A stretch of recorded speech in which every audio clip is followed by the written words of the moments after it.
Hello everyone, welcome back again to my channel. This is me Nikita as usual. So आज के vlog में बहुत ज़्यादा स्पेशल रहने वाला है क्योंकि आज मैं अपनी लाइफ का इतना बड़ा डिसीज़न लेने जा रही हूँ जो शायद मेरी लाइफ पूरी तरीके से बदल सकता है।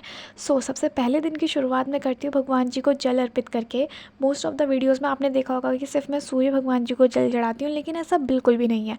मैं शिव जी भगवान जी को भी जल चढ़ाती हूँ और तुलसी माता हमारे घर के वहाँ पे उनको भी जल चढ़ाती हूँ। और उसके बाद करती हूँ मैं पूजा, जो कि करने के बाद मुझे काफ़ी ज़्यादा अच्छा फ़ील होता है। एंड आज मैं जिस बारे में आप लोगों से बात करने जा रही थी वो था ये मतलब कि आज मैं घर में पढ़ाई करने की सोच रही थी। जस्ट बिकॉज़ लाइब्रेरी जाके मेरा थोड़ा टाइम वेस्ट होता है, थोड़ा नहीं बहुत ज़्यादा। क्योंकि सुबह अगर मैं 5 बजे भी उठती हूँ या 6 बजे भी उठती हूँ, उसके बाद 6, 7, 8, 9 बजे तक 4 घंटे हमें पूरा लाइब्रेरी की तैयारी करने में लग जाता है। लाइक खाना पैक करना, उसके बाद नहाना धोना, अच्छे से रेडी होना, वहाँ लाइब्रेरी तक पहुँचना।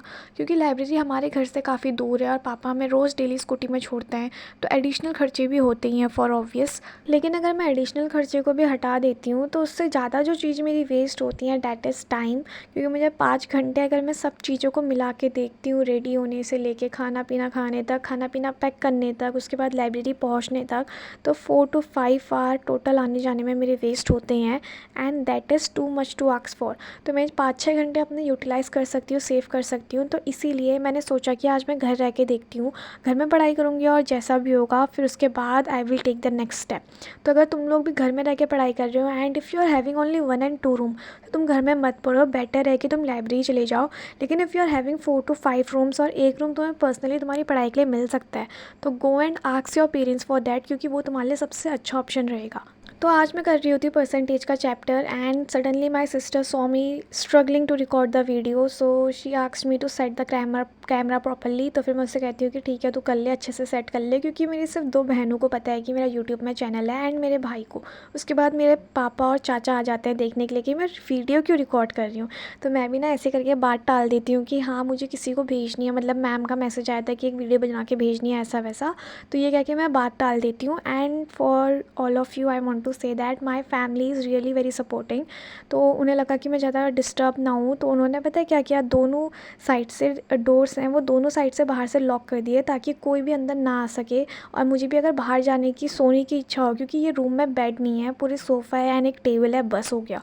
तो ये काफ़ी ज़्यादा अच्छा एकदम लाइब्रेरी वाली वाइब्स देता है कि मैं जानबूझ के भी, अगर मैं चाह के भी ना सो नहीं पाऊँगी। अगर तुम्हारी फैमिली भी सपोर्टिव है तो nothing can stop you from achieving anything. उसके बाद डोर नॉक होता है, क्योंकि मेरी चाची मुझसे कब से कह रही होती है कि ब्रेकफास्ट कर ले, और 10 साढ़े 10 बजे चाची मेरा ब्रेकफास्ट खुद ही लेके आ जाती है, क्योंकि चाची को पता चल गया था कि मैं तो नहीं उठने वाली। So that's the best thing I realise today कि यार लाइब्रेरी में और घर में रहने में फ़र्क है। हाँ, थोड़ा ये है कि खुद के अंदर अगर डिटर्मिनेशन होगा कि मुझे पढ़ना है, तो उस बंदे के लिए घर में रहना सही है। Otherwise you can go with library में जाके पढ़ो आराम से तुम लोग अपना। क्योंकि वहाँ जाके तुम्हें ये भी रियलाइज़ होगा कि यार पैसे जा रहे हैं, सो नहीं सकते यार, टीवी नहीं देख सकते, मतलब मूवीज़ नहीं देख सकते, सीरियल नहीं देख सकते। अगर तुम इतने सिंसियर हो तो। अगर तुम सिंसियर ही नहीं होगे तो घर हो या लाइब्रेरी, तुम्हारे लिए तो दोनों जगह एक ही जैसी होगी। Then after having my breakfast मैं बहुत ज़्यादा थक जाती हूँ। हाँ, मैंने 12 घंटे पढ़ने का सोचा हुआ है आज, तो फिर मैं वही चीज़ को करने के लिए ब्रेकफास्ट करने के बाद 8 बजे से 11:30 बजे तक मैंने टाइम टेबल बनाया था कि इस बीच में ब्रेकफास्ट करूँगी प्लस अपना मैथ्स का लेक्चर कंप्लीट करूँगी। तो अभी ऑलमोस्ट 11:30 हो गए थे और मेरा मैथ्स का आधा लेक्चर हुआ था, आधा क्या 4-5 घंटे का लेक्चर हो गया था। क्योंकि स्टार्टिंग में तो इंट्रोडक्शन होता है और बेसिक होता है जो कि मेरा क्लियर था, तो उसको मैंने स्किप किया। Then I go for reasoning classes. तो रीजनिंग क्लासेस मैं अटेंड करती हूँ। अब यार रीजनिंग में ना, मतलब तुम्हारे जितने भी सब्जेक्ट हैं उसमें से जिसमें 90 और 90 आ सकते हैं वो सब्जेक्ट तुम डेली किया करो। लाइक मैं ये नहीं कह रही हूँ कि मैथ्स मत करो, मैथ्स भी तुम डेली करो, लेकिन रीजनिंग भी डेली किया करो। क्योंकि रीजनिंग का 1-2 क्वेश्चन ऐसा होता है ना कि तुम डेली प्रैक्टिस में करते हो ना, वहीं वहाँ सेम आ जाता है। ये चीज़ मैंने बहुत ज़्यादा नोटिस की हुई है। तो तुम लोग भी कर सकते हो कि अगर तुम प्री के लिए टारगेट कर रहे हो या मेंस के लिए, तो जैसे जो ईज़ी सब्जेक्ट हैं लाइक रीजनिंग, जो करके कम समय में तुम्हें मैक्सिमम आउटपुट देंगे। फॉर एग्ज़ाम्पल इंग्लिश, जो तुम्हें पता है कि वो क्या पढ़ना है तो पढ़ना है भाई, उससे तुम्हें मैक्सिमम आउटपुट मिलेगा, तो वो चीज़ तुम करो, उससे तुम्हारा स्कोर ज़्यादा बूस्टअप होगा। तो 1 से 1.5 घंटा पढ़ने के बाद रीजनिंग में आ जाती हूँ बाहर को, and then I saw my sister having a order of her watch, तो वो बहुत ज़्यादा हैप्पी थी उस चीज़ के लिए। उसके बाद मैं खाना खाने के बाद चले जाती हूँ, 3 बजे से दोबारा से पढ़ने बैठ जाती हूँ, और 3 से 5:30 का मेरा जो आज का शेड्यूल था वो इस चीज़ के लिए था कि मैं इस टाइम पे मॉक दूंगी। एक तो जो मैंने परसेंटेज पढ़ा है उसका, एंड सेकेंडली जो मैंने रीजनिंग के चैप्टर्स किए हुए हैं उसका। रीजनिंग में तो मैं अभी फुल मॉड्यूल टेस्ट दे रही हूँ, जो कि तुम लोग भी दे सकते हो टेक्स्ट बुक पे, तो वहाँ से तुम लोगों को काफ़ी ज़्यादा हेल्प मिल जाएगी। तो तुम रीजनिंग में ना जितने मॉक हो सके, जितनी वीडियोस हो सके देख डालो। रीजनिंग में 90 और 90 ले आओ, वो बहुत ज़्यादा तुम्हें मोटिवेट करेगा। रीजनिंग करने से पहले मैं देती हूँ सबसे पहले परसेंटेज का मॉक टेस्ट, क्योंकि मेरा पहला मॉक टेस्ट है जो मैं टियर 2 का दे रही हूँ। इससे पहले तो टियर 1 के मैंने दिए हुए हैं ऑलरेडी बहुत सारे, लेकिन टियर 2 का ये मॉक मेरा पहला है मॉड्यूल, जो कि मैं मैथ्स में दे रही हूँ, वरना अभी तक मैंने रीजनिंग में दिए हुए थे। And this is not full mock test, ये सेक्शनल मॉक टेस्ट है जो कि मॉड्यूल टेस्ट के अंदर है। तुम लोग भी इनकेस देना चाहो तो दे सकते हो, जो कि चैप्टर वाइज होते हैं, और इसमें जो क्वेश्चन आते हैं ना वो थोड़े टफ आते हैं कंपैरेटिव, जो तुम्हें तुम्हारी मेंस एग्जाम में मिलेंगे, तो तुम्हारी प्रिपरेशन ने काफ़ी ज़्यादा अच्छे से बूस्टअप करेंगे। तो रीजनिंग में मैथ्स में ना तुम लोग क्या कर सकते हो, अगर तुम्हें बुक से पढ़ने का मन नहीं है तो तुम यूट्यूब से देख के वीडियो रिवाइज कर सकते हो, जिससे तुम्हें काफ़ी ज़्यादा हेल्प मिलेगी। And that was my score out of 10। 4 गलत होते हैं और 6 सही होते हैं। तो I was not very happy और नॉट वेरी सैड टू, क्योंकि मुझे थोड़ा बहुत तो था कि यार 3-4 क्वेश्चन ऐसे थे जो कि आते आते मैंने बस गलत कर दिए, बस कैलकुलेशन मिस्टेक की वजह से वो गलत हो गए थे। तो कोई बात नहीं, आने एग्ज़ाम्स में वो गलती ना हो, बस इसी चीज़ का मुझे ध्यान रखना है। उसके बाद मैं देती हूँ रीजनिंग का टेस्ट, एंड रीजनिंग के टेस्ट में मैं स्कोर कार्ड अपना रिकॉर्ड करना भूल जाती हूँ। शायद मैंने वीडियो के आगे किया हो, लेकिन मुझे वो वीडियो नहीं मिली कहीं भी।